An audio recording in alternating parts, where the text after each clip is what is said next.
E aí, meu povo, sejam muito bem-vindos a mais um Boca de Badalo. Esse muito especial, porque é o nosso último Boca de Badalo dessa temporada, que fique claro, viu? Não vou mudar de emissora, ainda não.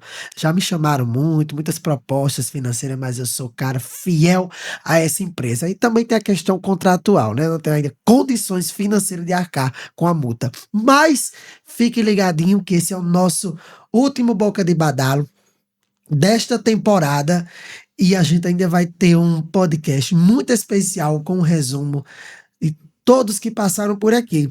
E por falar em passar por aqui, eu gostaria de mandar, né, um alô muito especial para o prefeito de Lajes Pintadas, Luciano Cunha, Isaac Ramon, que é produtor cultural, Tabira, do grupo de socorristas, Andresa Brasil, prefeita de Sítio Novo, Ciderley Jatobá, da CIDS TV, um grande abraço.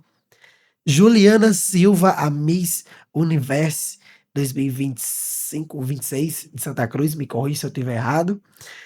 Gá, prefeito de Santo Tomé, e hoje a gente recebe para fechar com chave de ouro essa temporada, Isaac Barbosa, ele que é, calma minha gente, ele que é empresário, professor, CEO do Método Smile. Seja muito bem-vindo, Isaac, ao nosso Obrigado, Boca de Badalo. Bruno. Boa noite, pessoal. Boa noite não, né?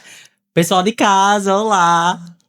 Isso aí, 24 anos, fundador da Smile, escola que funciona, já atua em Santa Cruz há 2 anos, tentou diversos empreendimentos até consolidar sua marca atual. É formado, está cursando, é isso? Cursando.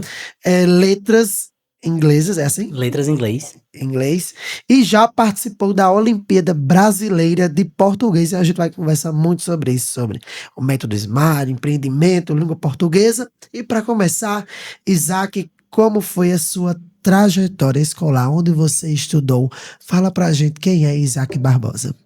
Primeiramente, obrigado pelo convite. Estou muito feliz de estar aqui. É a primeira vez que eu estou vivendo essa experiência aqui de um podcast, de uma entrevista. Então, vão me perdoando aí já por qualquer erro. Mas, falando sobre o que você perguntou, eu estudei toda a minha vida aqui em Santa Cruz, né? Desde a educação infantil até o meu ensino médio. Eu tive o privilégio de poder estudar em escolas particulares. E grande parte, desde o maternalzinho até o 7º ano do ensino fundamental 2, eu estudei no CREARTE.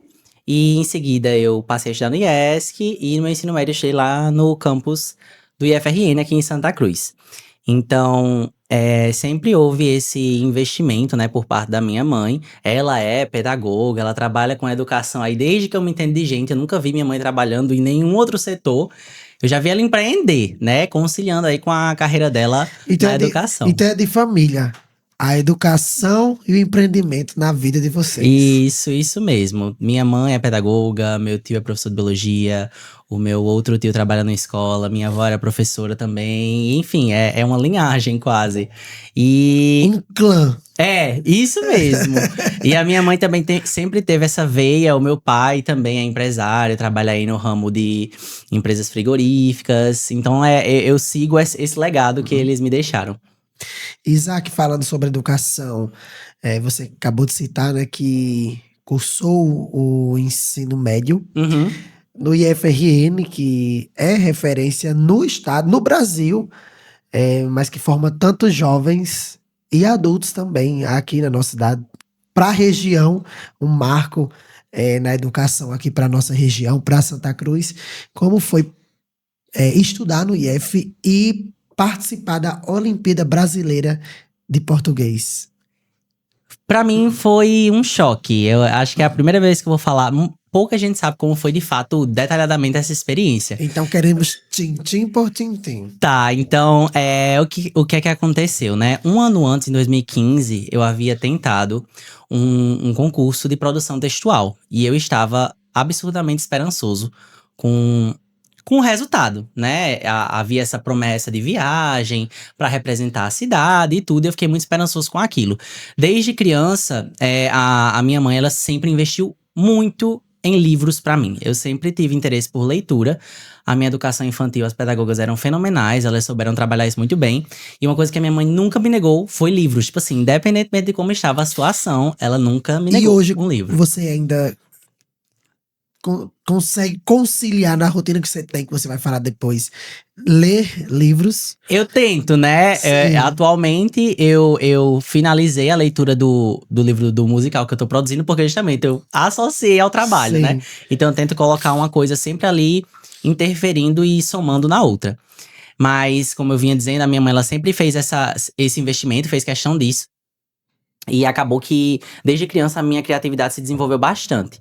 E eu sempre me destaquei nessa questão de produção textual. Os professores sempre comentavam isso e eu realmente reconhecia essa questão da minha habilidade. E aí, eu tava muito confiante nesse resultado que eu teria nesse concurso em 2015. E não consegui ser aprovado nem mesmo na etapa escolar. E eu tive privilégio de poder conviver com pessoas, assim, durante a minha trajetória escolar, eu estava rodeado de colegas de classe, assim, excelentes. E eu sempre fui uma pessoa muito pé no chão. Eu sei reconhecer as minhas qualidades e habilidades, mas eu também não deixo isso alimentar o meu ego. Então, naquele momento, quando eu não fui, como eu posso dizer, não conquistei esse título na etapa escolar, Sim. eu simplesmente aceitei, não fui atrás, porque eu confiava nos avaliadores, então eu sabia que se eu não fui escolhido, enfim, haveria um motivo pra eu não ser escolhido. Então eu não fui questionar porque eu não fui escolhido nessa etapa, mas os meus amigos foram, por mim. Eles se revoltaram com esse resultado. E eu tentei dizer, gente, deixa isso pra lá, eu não tô ligando com isso, eu sei, enfim. Eu acredito muito que o que há de ser será. Então, eles foram, por mim, em busca de justificativas para esse resultado em que eu não havia sido selecionado. E os avaliadores disseram que o meu texto foi muito curto. E eu lembro perfeitamente na época que haviam estabelecido o limite de 800 palavras para o texto, e o meu texto foi exatamente 800 palavras. Então, quando eu recebi essa justificativa, porque foram em busca por mim, e isso chegou até mim, e eu sabia que não era compatível com a realidade, porque o meu texto, ele atingiu o limite de palavras, então ele poderia ser tudo menos curto. Então veio aquela desilusão, né? Tipo assim, não sei nem se leram o meu texto pra não me selecionarem, não sei quais foram os critérios estabelecidos para que houvesse essa seleção de outros alunos. Então em 2015 eu sofri com essa desilusão. Em 2016, quando cheguei no IFRN, que havia essa nova oportunidade, eu não tava muito comprometido com isso. E começou como uma atividade de casa. A professora explicou, né, tudo, como era a Olimpíada de Português, toda a turma foi com os olhos brilhando, tipo assim, vocês têm a oportunidade de viajar pra São Paulo e pra Porto Alegre. Todo mundo, nossa, que incrível, seu primeiro ano no IFRN, imagina. Você vem de uma realidade que a gente não tem essas oportunidades. Não é fácil ofertar essas oportunidades nas escolas, tanto da rede pública quanto privada aqui Sim. em Santa Cruz. Então, tipo, imagina você ir com tudo pago pra essas viagens. Mas aquilo ali na minha cabeça ficou, ano passado eu já idealizei tudo isso e não não deu aconteceu. certo. Tanto é que ela deu um prazo pra entrega da atividade e eu não fiz a atividade. Não fiz a atividade. E aí, quando chegou no dia da entrega, ela fez, gente, eu vou dar um prazo maior. Eu vou deixar vocês terem mais uns 2 dias pra escrever. E aí foi justamente nesse prazo maior que ela deu que eu decidi, vou escrever aqui o texto. Que deveria ser uma crônica sobre o lugar onde você vive. Então o tema é somente esse. Escreva uma crônica sobre o lugar onde você vive. E aí, eu pus toda a minha criatividade. Eu lembro que era um dia que tava muito caótico lá em casa. Enfim, tava acontecendo muita coisa lá dentro de casa. E mesmo diante desse cenário, eu tava lá no meu quarto, na minha paz, escrevendo o meu texto. E aí entreguei a versão, né? Sim. Final pra ela. E aí, adolescente é uma coisa. Quando você, na minha época, pelo menos, não sei como tá hoje, mas quando você tava na bad, que a gente chama aqueles dias que você não tá bem, você desativava suas redes sociais. E foi exatamente o que eu fiz. Eu tava numa bad, desativei minhas redes sociais, e no dia que eu reativei, havia uma mensagem da professora no meu Facebook. Justamente naquele dia. Oi, Isaac, boa tarde. Você pode vir aqui na escola, eu preciso conversar com você. E aí, eu disse, mas o que foi que aconteceu que ela quer conversar comigo? E quando eu cheguei lá, ela falou, não, você foi selecionado, a gente quer que você represente o IF na etapa municipal. E foi uma surpresa, né? Sim. E aí, foi quando eu comentei com a minha mãe, que minha mãe, ela sempre foi gestora de escolas, desde que eu entendi sobre o mundo, né? Me entendi de gente. E ela estava participando com a escola que ela estava gerindo naquele momento. e da rede pública. E aí, ela ficou animada, mas nem tanto, porque ela também achava que era uma coisa muito distante. Uhum. E aí, eu falei, mãe, eu vou representar o IF na etapa municipal. Ok. E aí, foi quando aí eu fui selecionado novamente na etapa municipal pra representar Santa Cruz na etapa estadual. E aí, minha mãe fez assim, será, Isaac? Eu disse, não sei, né? E aí, eu lembro que quando você você representa Santa Cruz na etapa do RN. E aí, se você for representar o RN na etapa Nordeste, aí foi quando eu viajei pra Porto Alegre. E aí, no dia de sair o resultado, a minha professora sumiu. Tipo assim, ela sumiu. Não deu notícia. Eu não encontrava ela no IF. Sim. Não encontrava. E fiquei sem notícias. Ela disse, tá, até 5 horas da tarde a gente tem um resultado e eu lhe passo. Só que deu 5 horas, 6 e nada. E aí, o que foi que aconteceu, né? Nesse sumiço dela, eu acredito que ela comentou com alguns colegas de trabalho. E aí, algumas pessoas chegaram pra mim e falaram assim, Isaac, parabéns, fiquei sabendo, tô muito feliz por você. Só que eu ainda tava naquela expectativa e eu fiquei com medo de perguntar por quê. E tipo assim, eles dizerem algo que eu não queria ouvir. Tipo, Sim. qualquer outra coisa. Esse parabéns seria qualquer outra coisa. E eu não perguntava, só você dava Também, você chegou obrigado. perto, né? Tipo assim, então eu só dizia obrigado. Até o momento em que nesse dia era um evento que tava acontecendo no IF, que eu tinha que ler o texto que eu produzi pra o IF. E aí, eu tava lá no palco, li o meu texto, tudo. Minha mãe foi me prestigiar. E quando a gente saiu, eu junto com a minha mãe, lá vinha minha professora já com o olho cheio de lágrima. Aí minha mãe já encheu o olho de lágrima também, elas já começaram a chorar. E aí foi quando ela disse, deu certo, deu certo. Foi quando a gente soube que a gente ia pra Porto Alegre, né? E quem me conhece de perto sabe aquela velha história, quem me conhece de perto sabe, mas eu realmente sou uma pessoa muito confiante. Muito, muito, muito confiante, muito positiva, muito otimista. E eu sempre tive essa convicção de que, assim, a partir de quando eu fui selecionado para representar o IF, eu já tava com a convicção de que tudo ia dar certo. Então, quando ela confirmou que eu ia pra Porto Alegre, ela só realmente me confirmou, porque eu já Sim. tinha aquela sensação. E o curioso foi que quando a gente foi pra Porto Alegre, lá em 2016, lá você tem que…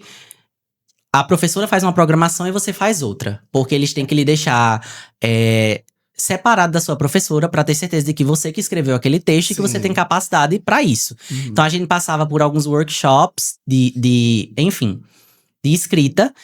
E uma das atividades que iria definir se a gente iria pra fase final ou não em São Paulo eles levavam a gente pra turistar pela cidade e a gente foi no museu Câmara Cascudo, se eu não estou enganado. Não, Câmara Cascudo é aqui. No Rio Grande do Norte. Mas era um museu de um artista lá do Rio Grande do Sul. E nesse tour pelo museu a gente precisava tirar uma foto. E aí, dessa foto a gente tinha que escrever um texto. Então, basicamente, era ali, quem sabe faz ao Sim. vivo. E a galera começou a tirar a foto das obras, do museu e tudo. E eu tava lá muito leve. E lá de baixo eu vi tinha duas pessoas perfeitamente alinhadas, andando uma no sentido contrário da outra. Eu tirei essa foto, eles ficaram perfeitamente alinhados. E só tinha eles na foto, um de costas pro outro. E eu falei o quanto a gente se esbarra com diferentes realidades todos os dias. E que às vezes a gente tá tão centrado na nossa realidade. E às vezes a gente reclama de coisas que são tão minúsculas. E a gente nem sabe da realidade mais vasta e diversa que existe no mundo. Pra que a gente possa olhar pra pluralidade mesmo. Eu falei sobre isso no texto. E eu achei um texto excepcional. Basicamente, achei um texto muito bom, escrevi e terminei o texto convicto. Não, eu vou pra fase final. E aí eu fui pra o quarto, tudo, e fomos pra cerimônia de divulgar quem iria pra fase final ou não. E normalmente só vai uma pessoa por estado. Alguns poucos estados vão 2 pessoas. E quando foram divulgar o Rio Grande do Norte, estava Santa Cruz inteira lá no IF, que foi transmitida ao vivo. Sim. Então tava uma grande expectativa, minha família, tudo. E quando chegou no Rio Grande do Norte, eles divulgaram primeiro Parelhas. Porque na ordem alfabética vinha antes de Santa Cruz. Sim. E quando divulgaram, do Rio Grande do Norte, Parelhas. A minha professora, ela já segurou assim no meu ombro e falou assim, o que importa é que a gente tentou. Automaticamente eu fiz, espera aí que vão falar Santa Cruz agora. Foi a única coisa que eu não tinha dúvida em nenhum momento. Ela fez, o que importa é que a gente disse, mulher, peraí, escute, ouça. Aí, sério, Santa Cruz. Eu digo, bora, pega a bandeira, levanta. Foi basicamente assim. E aí, quando a gente foi lá, recebeu a medalha e tudo. E aí, a avaliadora, ela olhou pra mim e falou assim: eu já sabia que você ia conseguir. Quase que eu dizia, eu também. Porque eu tava muito Eu quero ter essa autoestima. eu sou muito Eu assim, na quero ser realidade. assim, eu me considero assim. Eu sempre digo que vai dar certo. Já deu certo em tudo. Fazer até como você falou, né? Quem me conhece sabe. Mas que bacana. É muito interessante. E aí a gente foi pra fase final em São Paulo. E cheguei lá, eu fiquei com um menino no quarto lá, a gente dividiu o quarto. E eu acho engraçado que a gente foi receber a última medalha, né? E aí, eu falei pra ele, a gente tava com 2 medalhas, era pra receber a terceira, mas nem todo mundo recebia. Aí eu botei as 2 no bolso, bronze e prata. Aí eu botei assim, eu fiz. Aí eu olhei pra ele e fiz. E tu não vai levar as 2 não pra tirar foto com as 3? Aí ele fez, Sim. não, porque eu não sei se eu vou receber. Eu disse, sério? Não, não, que confiança é essa? Eu sempre fui muito assim. E aí, fui pra São Paulo, e pra ir pra São Paulo eu poderia levar a diretora da escola, e pude levar minha mãe. Foi uma experiência incrível que eu pude proporcionar pra ela. Uhum. Foi algo totalmente diferente de tudo que a minha família já tinha vivido, que eu tinha vivido, assim, espontaneamente, do nada. Foi incrível. Que bacana, Isaac, eu ouvi essa história. História de exemplo para tantos jovens, né, Sim, do sim, eu nosso estimulo estado. até hoje todo mundo a participar de todas as Olimpíadas que existem. Matemática, história, física, português, inglês. Eu estimulo Vamos já bastante. falar sobre inglês. Isaac, por falar em inglês, qual foi o seu primeiro contato com a língua inglesa e o que te motivou a cursar letras em inglês e essa mudança assim do português, Olimpíada Brasileira e essa virada de chave? É aquele velho senta que lá vem história, Vamos lá, porque senta lá, Cláudia. é babado, viu? Bom, o meu primeiro contato com o inglês é muito claro na minha cabeça, porque foi através de música pop internacional. E tudo começou, eu lembro, nossa, como se fosse ontem, era um episódio. Era de uma temporada do programa do Gugu. Era o Domingo Legal. E se eu não me engano, era a banheira do Gugu, alguma coisa assim que tava acontecendo. Nossa, faz tempo. E aí, isso foi lá em 2008, 2009. E eles, quando colocavam alguma música na televisão, aparecia o nome da música embaixo. E colocaram Bad Romance de Lady Gaga. E aí, eu amei. Foi tipo, ouvindo aquilo ali, eu disse, isso aqui é música para os meus ouvidos, literalmente. Isso aqui é muito bom. E eu sempre fui muito curioso.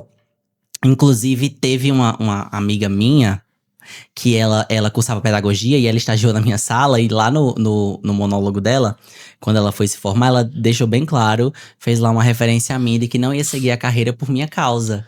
Porque tinha um aluno que ela descobriu que não queria pedagogia por causa dele, que era eu. Porque eu perguntava muito sobre tudo, absolutamente tudo. Você disse pra mim, isso é esquerda, isso é direita. Eu dizia, por quê? Quem foi que inventou esse nome? Qual a origem desse nome? De onde veio essas palavras? De onde vieram, né? E quando eu escutei aquela música, eu acabei usando o computador desktop que tinha naquela época lá em casa, que eu e a minha irmã a gente dividia, pra pesquisar quem era Lady Gaga, quais eram as músicas dela, e acabei ficando alucinado por Lady Gaga. E eu não sou o tipo. Sempre me incomodou o fato de ouvir uma coisa e não saber o que aquilo queria dizer. Ou saber como pronunciar, como dublar aquilo ali. Eu sempre quero destrinchar as coisas. E acabou que eu consumi muito Lady Gaga. Lia todas as letras, lia as traduções, fazia aquilo repetidamente. Conheci infinitos outros artistas. Em seguida, o advento das séries de televisão. Que bombaram, passaram a bombar aqui no Brasil. E eu nunca gostei de nada dublado. Tenho pavor. Até hoje. É um crime achar alguma coisa dublada. E aí, tipo assim, você vê que uma pessoa tá falando uma coisa. Na imagem, a boca dela não corresponde com o som que está saindo. Então eu sempre gostei de muita coisa legendada. E com isso adquiri muito vocabulário. E chegou um certo momento na minha vida, ali aos 12, 13 anos de idade, que eu já conseguia me comunicar. Em virtude desses hábitos que eu desenvolvi no meu dia a dia. Então foi assim realmente que eu conheci a língua inglesa e me apaixonei. Eu acho. É uma pronúncia que sempre me agradou. Sim, Pra mim é lindo falar inglês. bacana. E essa sua jornada de empreendedor? Tudo começou porque a minha mãe, ela me dava uma mesada. Só que eu sempre fui muito consumista. Ah, E essa mesada passou a não ser suficiente. Só que eu nunca fui o tipo de pessoa que eu sentia prazer em pedir dinheiro à minha família. E a partir do momento que aquele dinheiro que a minha mãe me dava não estava sendo suficiente pra mim, porque eu queria gastar mais, o que eu sentei pra conversar com ela foi: eu quero poder ter outra fonte de renda, em que eu possa trabalhar pra ter o meu dinheiro sem que eu precise pedir a vocês. E de imediato eles não permitiram. Não permitiram. E somente aos 18 anos eu saí de Sei. casa, fui morar uma parcela da minha vida com a minha irmã. Com isso, eu desenvolvi uma certa independência, né? Autonomia, porque eu não estava ali debaixo do teto da minha família. E foi quando eu conheci uma empresa que ela trabalhava de forma consignada. Então, você pegava os produtos e devolvia ao fim do mês e só pagava aquele que você havia vendido. Uhum. E isso é perfeito, assim. Você não precisa investir e não tem prejuízo. Sim. E foi assim que eu comecei no ramo dos acessórios, vendendo muito para o público feminino. Entretanto, eu sempre gosto de estar 100% inserido naquilo que eu promovo. E com o passar do tempo, eu não estava mais satisfeito em vender para o público feminino, porque eu não conseguia produzir um provador, eu não conseguia fazer uma sessão de fotos em que eu estivesse sendo modelo. E eu gosto de dar a minha cara para tudo que eu faço. E isso começou a me incomodar. E foi quando eu lancei a minha loja de acessórios, que foi a Cassiano. E foi aí, esse foi o princípio da minha jornada empreendedora, mas comecei com a comercialização de acessórios de moda. Sim. Bacana. E qual foi o fracasso mais importante da sua vida de empreendedor? O que você conseguiu extrair de positivo dessa situação? De algo que não deu certo? Bom, eu acredito que ao longo da minha jornada, inclusive daqui pra frente, Uhum. na minha concepção, pelo menos eu vejo dessa forma, que o mais importante sempre vai ser o último. Porque é o que me trouxe até onde eu estou agora. E o último que eu vivi dentro do Smiling, o Smiling ele nasceu de diversas outras situações que não procederam da forma que eu havia projetado, né? Então, basicamente, eu entendo isso como fracasso. Foi um fracasso dos meus planos, mas não um fracasso do que de fato já estava destinado para mim. Sim. Então, o último que aconteceu que foi algo que não procedeu como eu imaginava. Dentro do Smile, eu já tive uma sociedade. Eu fui sócio de uma pessoa e a gente rompeu essa sociedade. E aquilo ali pra mim me deixou muito vulnerável, porque eu aceitei essa proposta porque o Smiling, ele deu um salto completamente inesperado de 2023 para 2024. Eu estava completamente vulnerável, eu era dependente de muletas para me locomover, então eu tava lecionando para crianças, é uma coisa completamente instável, eu lecionava sozinho, eu não tinha auxiliares. Tudo quem fazia no curso era eu, desde o marketing ao plano de aula, a aplicação das aulas, atendimento dos pais. E aí, mesmo diante de tudo isso, o Smiling conseguiu se consolidar bem em 2023, ao ponto da gente evoluir mais de 300% em quantidade de matrículas de 2023, tipo assim, de dezembro de 2023 para janeiro de 2024. A gente já começou com esse número triplicado em 2024.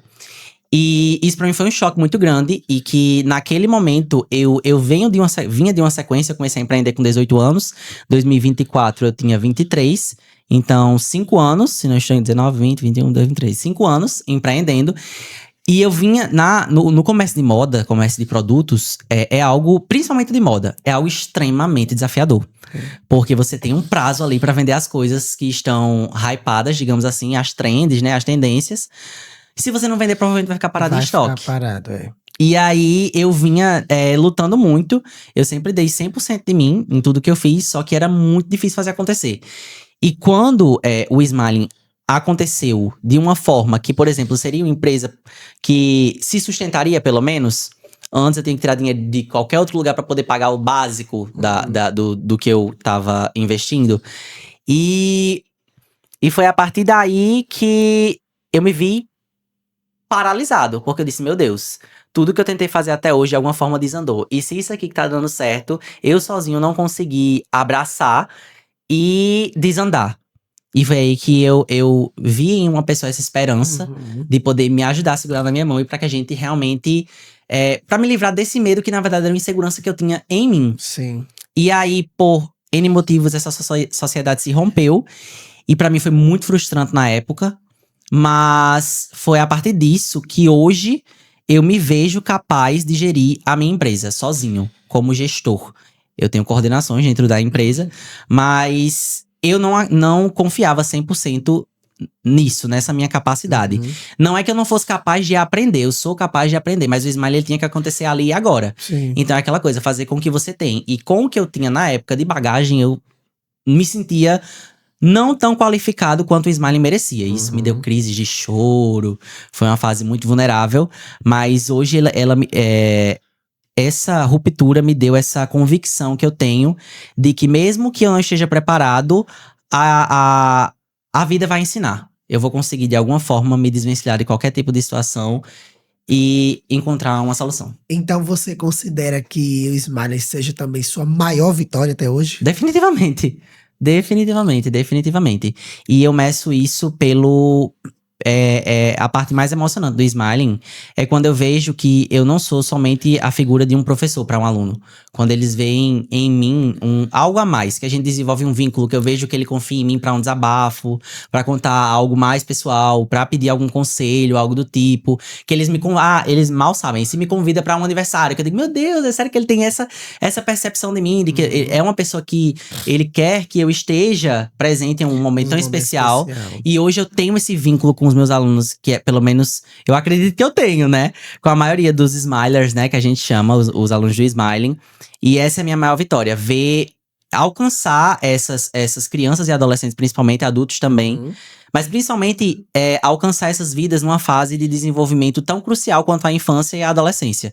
Se eu conseguir conciliar e somar no âmbito intelectual e cidadão desses alunos, essa é a minha maior recompensa, com certeza.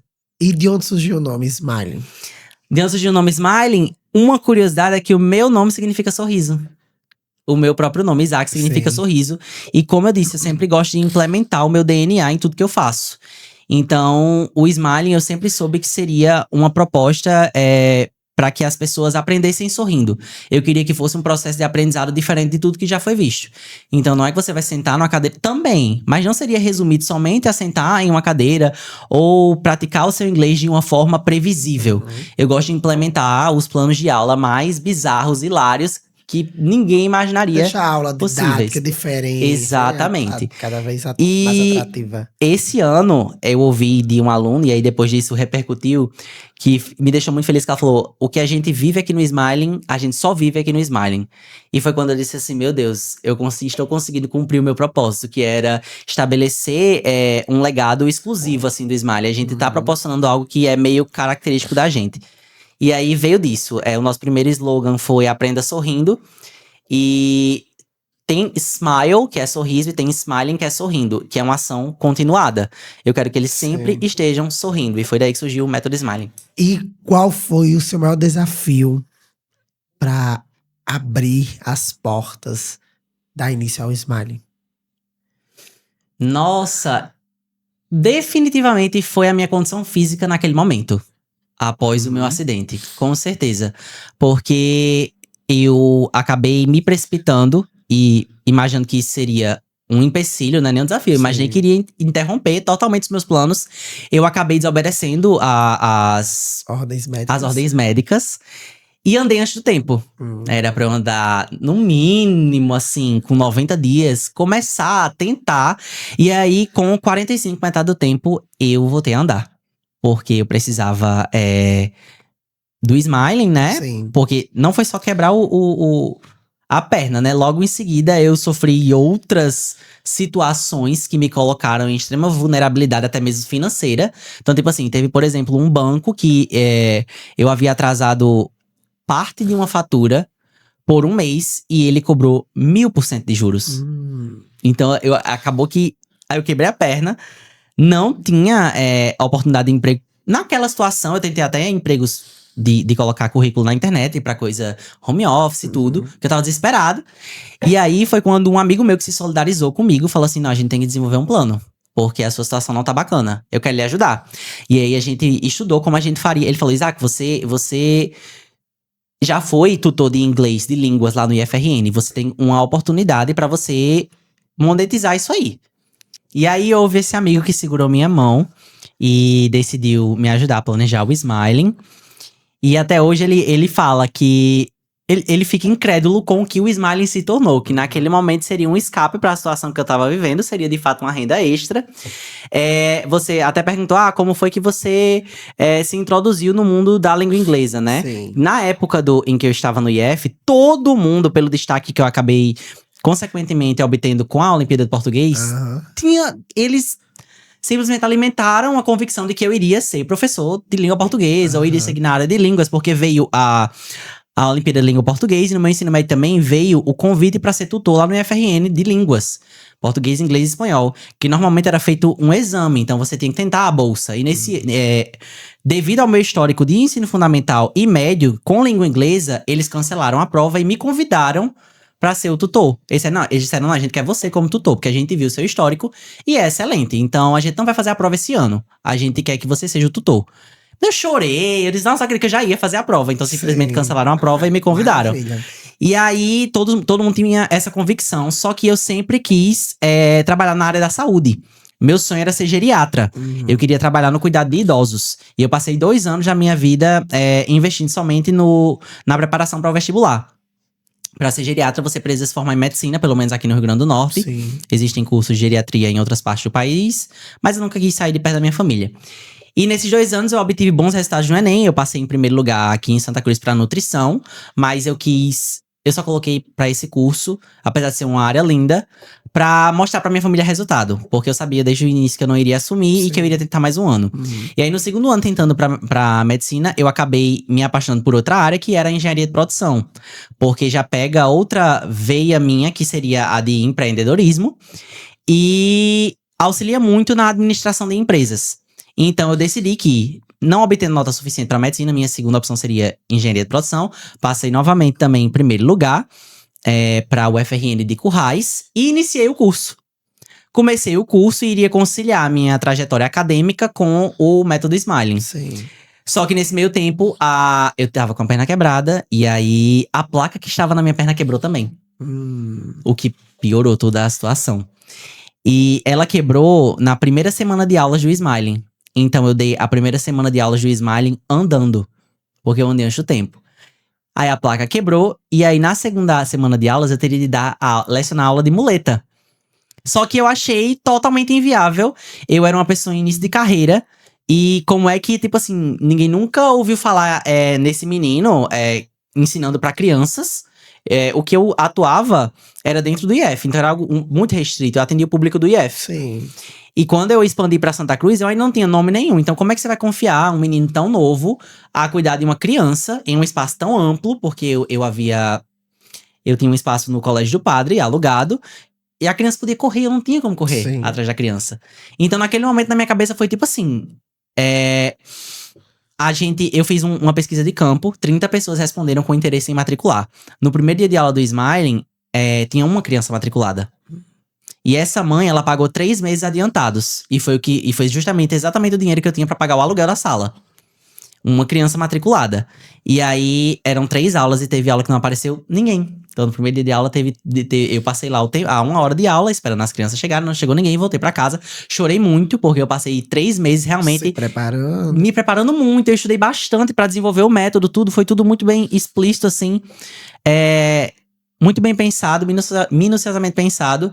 E no dia de lançar, não aconteceu como eu imaginava. Tinha 30 pessoas interessadas e a gente chegou em 1 aluno matriculado. E com isso, com a ruptura, né, da placa que eu tinha na perna, eu desisti. Não, conversei com minha família e disse, não vou mais, porque é impossível eu cuidar de crianças na minha situação. E aí, tinha uma mãe matriculada e outra que havia ido pra primeira aula experimental, então foram 2 crianças, que ia concluir a matrícula. Então, eu fui falar com ela pra ela não concluir a matrícula, porque eu não ia mais dar continuidade, e falei com a outra mãe que estava matriculada, e eu ia devolver o dinheiro dela. A minha família, ela me ajudaria se eu precisasse. Sim. Mas eu não queria pedir dinheiro à minha família pra devolver o dinheiro da mãe que havia matriculado. Então eu fiz um bazar das minhas roupas, vendi pra reaver o dinheiro daquela mãe e devolver pra ela. Só que uma mãe aceitou tranquilamente, entendeu completamente a situação e aceitou. A outra não. A outra disse, não, você não vai deixar de lecionar por conta disso. Se você quiser, você vem lecionar na minha casa, que é mais seguro pra você, eu fico aqui com você. E a gente chama a outra criança que tava matriculada e você dá aula pras duas crianças aqui. É uma bênção na minha vida ela. A gente tem uma proximidade muito grande até hoje. E aquilo abriu meu olho. Eu disse, não, mas se ela é uma mãe que confia, então por que outras mães não confiariam? E foi quando eu disse, não, então se existe essa possibilidade, eu vou lecionar na minha casa e vocês trazem as duas crianças pra cá. E foi justamente assim que tudo começou. Eu lecionava naquelas cadeiras de escritório, de rodinha, Sim. não saía da cadeira. E as crianças tinham aula no meu quarto. Eram duas crianças. 3, na verdade, quando foi pro meu quarto. E aí, do meu quarto foi pra garagem da minha casa. Da garagem da minha casa, a Eco me convidou pra lecionar como professor lá.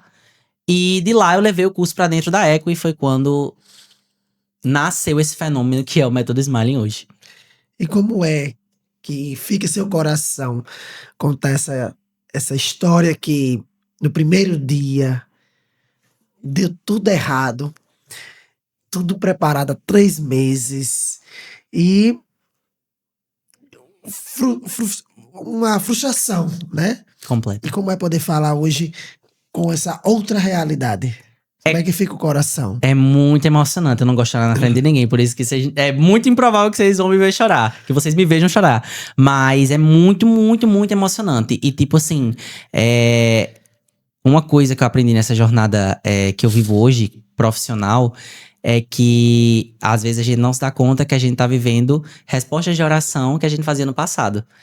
E é um choque, às vezes, contar essa história, porque às vezes eu tô me preocupando com coisas tão minúsculas do presente, querendo sempre avançar, dar novos passos e tudo, me cobrando tanto pra seguir um ritmo acelerado de progresso, que eu esqueço tanto que em 2 anos de Smiling, o quanto a gente progrediu. Você já parou pra reler o texto que você fez lá em Porto Alegre, da foto que você tirou das 2 pessoas? Eu não tenho acesso mais ao texto das 2 pessoas. Eu lembro completamente o conceito, tudo, mas se eu consigo encontrar, eu não sei. Mas eu acredito que eu li novamente, no final do ano passado, o texto da Olimpíada de Língua Portuguesa. Sim. Aí, o que você consegue, você lendo, ou você lembrando desse texto hoje, e lembrando dessa situação quando você abriu o Smiling, o que você consegue imaginar? Às vezes é bizarro, eu digo isso conversando com os meus amigos, que é uma história pela qual eu tenho tanto apreço à minha própria história, que às vezes eu nem me reconheço. Às vezes parece que eu tô contando a história de outra pessoa. Porque esses dias eu tava falando até mesmo com minha irmã, que eu digo assim, às vezes parece que eu tô contando a história de outra pessoa, porque a força que eu tive lá em 2023 pra enfrentar aquele ano, nas condições que eu estava, então, tipo assim, eu tava com uma perna quebrada, eu tava com uma placa quebrada, era uma Sim. perna que não apresentava nenhuma evolução. O médico, ele disse pra mim, Isaac, você só vai esperar essa perna colar porque você quer. Porque eu estou dizendo, sua perna não vai colar. Você tem que fazer a 3ª cirurgia. Eu fiz 2 cirurgias, ele marcou a 3ª sem eu saber. Uhum. Ele não tinha nenhuma esperança que a minha perna colasse. E eu disse a ele, eu não vou, eu não tenho condições de fazer outra cirurgia, eu tenho pavor de cirurgia. Eu morro de medo de errada, do efeito da anestesia parar. E eu olho de como é que eu encontrei força, entendeu? Parece que eu tô contando a história de outra pessoa. Mas aí você falou no início que você tirou uma foto, em cima dessa foto você fez o texto, não foi assim? Lá na Olimpíada, foi? Na Olimpíada. Foi. Que você falava dos caminhos diferentes. Isso, É que você falou isso. aqui a respeito que às vezes... Eu acho que você fez esse texto pra você e nem imaginava, olha só. Na imagem, né? Você falava que era uma pessoa que tava Isso. pra uma direção e outra pra outra. O Isaac 2023 e o Isaac 2024. É bizarro. Eu tenho na verdade, esse apreço. Sempre que eu tô, principalmente quando eu morava em Natal, que eu morava em apartamento e era um pouco Sim. alto. Quando eu tô muito ali preso na minha bolha, achando que meus problemas são o fim do mundo, eu ia pra janela do meu apartamento pra olhar as pessoas do meu condomínio em horário de fluxo. Porque às vezes eu via uma criança correndo, eu via uma pessoa que chegava com um semblante abatido, outra que chegava feliz. Eu lembrava que existe um mundo tão vasto ao meu redor e que às vezes eu tô achando que o mundo vai se acabar por conta de algo tão minúsculo. Até hoje eu tenho tudo que esse texto que eu escrevi, ele externava algo muito interno meu, né? Que às vezes eu mesmo esqueço. Eu escrevo justamente para eternizar o que eu penso, que é pra às vezes eu poder revisitar e dizer, olha aqui, o que eu mesmo escrevi Sim. e que eu não tô vivendo. E Smiley hoje é um sucesso, Sim. já, Santa Cruz.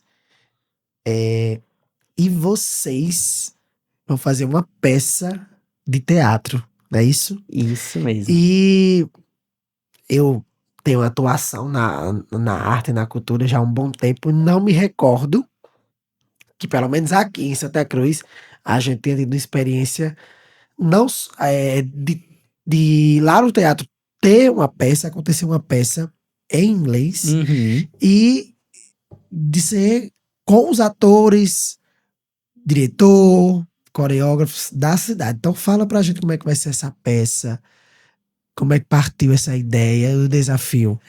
Bom, como surgiu o musical Wicked by Smiling, que a gente vai apresentar em novembro? Uma das minhas séries preferidas, que mais marcou a minha vida na adolescência, foi a série Glee, que é completamente musical. E foi lá onde eu conheci o Wicked, né? Que é basicamente um dos musicais de maior sucesso da Broadway, em Nova York. Ele está atrás, em números, apenas do Fantasma da Ópera. Então se trata da história que vem antes do Mágico de Oz. Que a gente tem a bruxa má do oeste e a gente tem a bruxa boa do norte. Então é a história das duas. E em Glee, esse musical ele é retratado assim como o suprassumo da arte. E eu sempre tive muito curiosidade. Por que é que esse musical ele é retratado dessa forma, algo tão grandioso? E acabei me apaixonando, porque existem muitas referências dentro da série para um musical. E eu acabei me tornando apaixonado pelo musical também. Então, quando anunciaram que haveria a versão cinematográfica, eu fiquei extremamente animado, especialmente porque seria protagonizada por Ariana Grande. E aí, lançou a versão cinematográfica, eu me apaixonei, foi incrível assistir ao filme. E desde 2024, eu estabeleci algumas metas para o Smiling. E uma das metas para o Smiling seria um musical de fim de ano, que a gente não conseguiu aplicar em 2024. E aí, em 2025, eu prometi a mim mesmo, esse ano sai um número musical. E quando eu apresentei a ideia na sala, eu tinha outra perspectiva. Foi uma aluna que falou, por que a gente não faz o Wicked? Quando ela falou aquilo, só veio a certeza na minha mente, chegamos a um ponto. Temos um ponto. E desde que ela falou isso, eu tinha essa convicção. É isso, está definido, só precisamos agora encontrar os meios. E eu só disse, pronto, na hora, eu não gosto de prometer porque eu tenho medo de não conseguir cumprir. Então na hora eu disse, vou pensar, é isso, pode dar certo. E aí foi quando eu conversei com alguns amigos meus que também trabalham com arte, eu digo, você acha que é possível? Ou é coisa da minha cabeça? Tipo assim, eu tô achando que é fácil, mas não é. E a gente tava em março, eu consigo fazer isso até novembro, até a estreia do segundo filme. E eles disseram, consegue. Eu disse, eu tenho o seu aval, então é isso. Então eu fui lá no teatro, filmei a divulgação de que a gente iria começar a produzir. E no dia que eu divulguei para o mundo, a minha barriga, ela dava tanto… Nossa! Ela ficava virando assim, que eu fiquei muito nervosa. Eu disse, agora é real. Agora todo mundo já sabe. Agora eu contei pro mundo. Não tem mais o que fazer. Fiquei muito já fechou nervosa. A pauta no teatro, dia, horário? Tudo. Quando eu só pude realmente começar a divulgar quando eu fechei a data. Que eu disse, é real. O teatro está ciente, é conivente com tudo isso. Eu conversei com meus alunos. Vocês apoiariam? Vocês estariam juntos comigo nessa? E eles disseram que sim. E até então a gente tá sendo uma das experiências mais incríveis da minha vida. É um elenco que eles seguram firme na minha mão. Coisas que se eu já tinha boas expectativas dos meus alunos, eles estão me provando que eles são muito maiores do que eu imaginava. E a gente vai entrar agora, a gente passou pela fase de ensaio, de interpretação, Sim. no sentido de interpretação do personagem mesmo. A gente passou por essa primeira fase em português. E aí a gente tá passando pela fase dos ensaios da pronúncia em inglês, porque é um musical bilíngue. Então, algumas pessoas acham que vai ser totalmente inglês, mas que fique bem claro que não é totalmente inglês. Vão haver legendas simultâneas, por isso que é Sim. bilíngue. À medida em que o áudio ele vai ser pronunciado, emitido com as nossas falas em inglês, haverá uma tradução para que as pessoas entendam a história. Sim. Mas eu não vejo sentido em ser gestor de um curso de inglês e produzir um musical em português somente. Sim. Então, a gente tá passando por essa fase de pronúncia, ensaio da pronúncia, e agora a gente, ao mesmo tempo que a gente está providenciando a cenografia, a iluminação e os figurinos. Então, 1000 coisas acontecendo ao mesmo tempo. Quantos atores e dançarinos No vão momento, compor o elenco? nesse momento, a gente tem 8 personagens principais, mas a gente precisa de uma figuração de 30 participantes no mínimo. 30 figurantes. Para alguns atos de dança e de cenografia mesmo, de figuração. Sim. E aí você já começou a pensar como é que vai fazer isso, como é que vai articular. Já estamos em agosto. Já está. Meu Deus do céu. Mas graças a Deus as coisas estão saindo dentro Sim. dos conformes. Graças a Deus. Mas eu sou uma pessoa. Uma pessoa não, eu sou a pessoa mais organizada que eu conheço. Mais organizada que eu conheço. E isso é reconhecido também pelas pessoas que eu trabalho. Então, assim, muitas pessoas perguntam por que método Smiling? Porque eu fiz questão de deixar claro de que isso foi algo desenvolvido por mim. O documento que ele deixa claro o que é o método Smiling, ele tem nada mais nada menos que 80 páginas. E tudo que eu vou fazer, eu faço. Todo mundo sabe. Lá vai Isaac criar outra planilha. Lá vai Isaac, que tudo meu é muito bem detalhado. Então, já tá tudo esquematizado como é que vai acontecer mesmo. Bacana. E a gente espera ansiosamente por esse espetáculo, né? Esse marco também na educação Sim. inglesa, na formação de cidadãos aqui da nossa cidade, mas também na cultura, na arte, né? Porque vai ser mais um espetáculo, vai ser mais um movimento artístico para somar no histórico da nossa cidade, né? E esse para marcar nessa perspectiva, né? Sim. Que vai ser da língua inglesa. Sim, com certeza. E que nada aconteceria sem parceiros, né? Graças a Deus, Sim. a gente tem parceiros incríveis, como a própria Inharé TV, né? Que vai estar conosco aí na cobertura do evento, na filmagem, para que a gente possa guardar a recordação, isso que a gente tá promovendo aqui na cidade. Também na produção, que é com a gravação das nossas falas. E a gente tem sido muito bem acolhido por essa equipe, tá sendo incrível esse trabalho. E nada seria possível sem essas parcerias estratégicas e maravilhosas. Verdade. Um livro que marcou sua vida, Isaac. Um livro que marcou a minha vida. Eu gosto muito, apesar de lembrar pouco hoje, mas na minha adolescência eu li As Vantagens de Ser Invisível, que foi acabou se tornando uma mega produção aí, muito famosa. Mas eu lembro que naquela época, a adolescência eu acho uma fase muito complexa. Eu fui um adolescente muito complexo em virtude de vários questionamentos que eu vivi. E aquele livro me ajudou.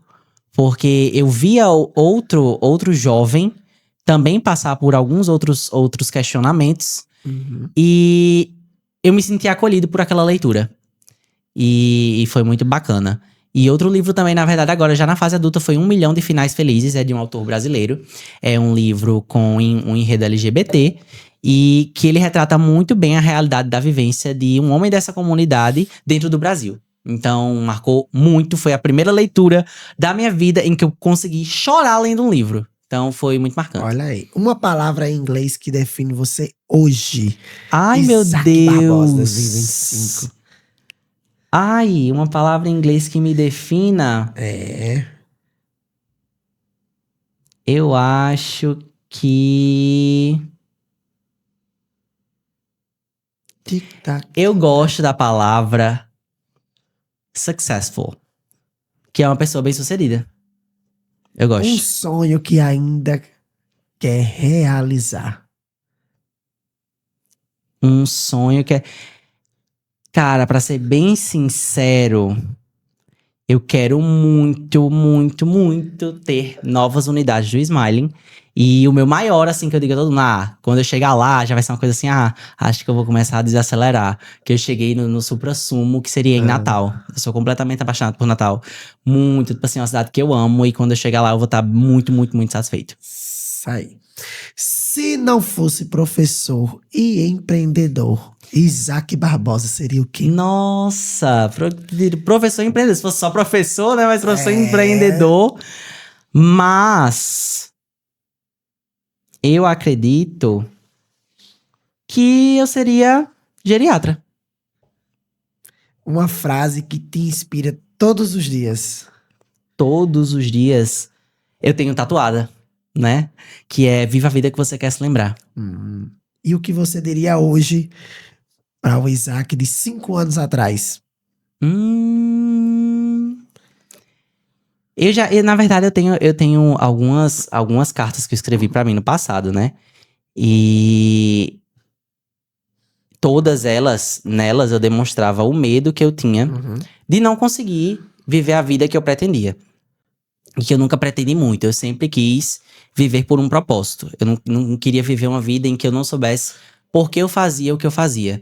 Então, se eu pudesse conversar com o meu eu mais novo, seria realmente pra tentar me acalmar e pra dizer que eu ia conseguir. Porque hoje, realmente, independente de qualquer quantidade que eu tenha em números, em qualquer tipo de âmbito, mas eu conseguiria encontrar um propósito em que eu acredito, um propósito que eu defendo e que eu estou vivendo por ele. E o que você deixa de frase, de mensagem para meninos e meninas da periferia que não têm o acesso à educação, assim como você teve o privilégio de ter? Você passou pelo IFRN, mas antes disso você teve o privilégio, né, de estudar em escolas particulares, onde a gente sabe que a realidade é diferente, né?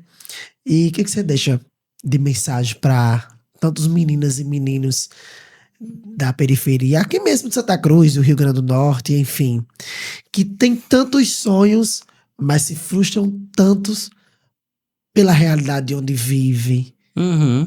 pela muitas famílias desestruturadas. Na realidade, eu realmente não consigo deixar, eu não sei como comunicar, como transmitir essa esperança diretamente para uma criança dessa realidade. Eu acho que a minha mensagem ela seria diretamente para os pais dessas crianças, porque eles têm discernimento para receber a mensagem. A minha mãe, ela está gerindo atualmente uma escola em um setor vulnerável aqui da cidade. E eu sei que existe esperança até mesmo para esses setores, porque eu sei, a minha mãe, ela trabalha em uma escola, nem sei se eu poderia estar falando, mas é uma escola que ela, há muito tempo não, desde um tempo atrás, ela vem sendo ameaçada de fechar as portas, mesmo sendo da rede pública, e eu vejo, é lindo, lindo, lindo. Minha mãe é uma grande inspiração para mim, o quanto ela luta e o quanto ela tem conseguido revolucionar a história dessa instituição, que é em um setor muito vulnerável. Então eu sei que existem pessoas comprometidas na rede pública a transformar realidades. Então, e eu falo isso não só pela minha mãe, mas no setor público completo aqui de Santa Cruz. Eu sei que, infelizmente, a realidade do Brasil, no âmbito da educação, ela não é tão satisfatória quanto a gente desejaria. Por mim e por qualquer outro brasileiro, todo mundo teria acesso a uma educação de ponta, com certeza. Mas existem meios, mesmo diante desse cenário, para que a educação seja libertadora, independente do cenário. E sempre vai ser. A gente não tem como ascender socialmente sem ser com educação. Eu preciso que essas pessoas entendam que, o meu filho ele consome muito TikTok, o meu filho ele consome muito telas, mas até mesmo nisso a gente consegue inserir a educação. E eu quero que esses pais entendam que diante de qualquer contexto, a gente ainda consegue reverter e trazer um novo resultado. Então, que eles saibam e estimulem os filhos a continuar estudando. Mas eu nunca estudei. Eu entendi que é com trabalho. Que você não tente repercutir no seu filho aquilo que aconteceu com você. Sim. Não deixar que o ciclo continue, né? Que mudar o ciclo, Sim, na verdade, a gente tem exatamente. esse poder. Isaac, faça um convite para os seus alunos, os pais dos seus alunos, né? A matricular seus filhos no Método Smile. Aproveita. Olhando pra E lá. faz a divulgação. Pessoal, estamos com matrículas abertas em algumas turmas, outras já estão lotadas, infelizmente. Oh, A gente coisa não, boa. felizmente também, Felizmente. a gente não consegue abraçar novas quantidades, mas eu defendo de maneira muito incisiva que a gente tenha educação de qualidade bilíngue aqui em Santa Cruz.